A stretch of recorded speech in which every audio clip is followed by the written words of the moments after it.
Gedirəm artıq bu şəhərdən. Bəlkə unuttum xatirələrimi, qurtular ürəyim dərdlərimdən. Çox düşünüb ağlamışam, həsrətindən sızlamışam.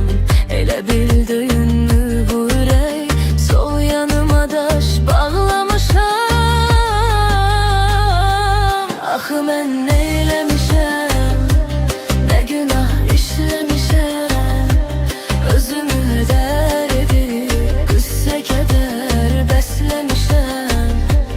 Gedəni qaytarmaq olmaz gözəlim, çatsa da boş qalır əllərim. Sevərək baxdığım güllərin solmaz gözəlim. Axı mən nə eləmişəm, nə günah işləmişəm.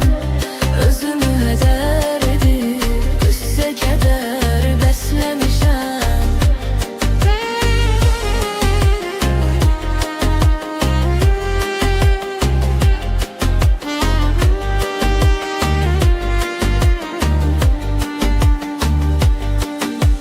Bax yağanların yağışa, demirəm bizdə barışa. Gedən artıq gedib gözəlim, kədərlər zamanla dönüb qırışa.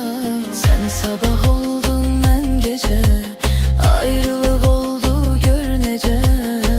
Ağla gəlməyən başa gəlir, zaman axıb gedir gör necə. Axı mən nə eləmişəm,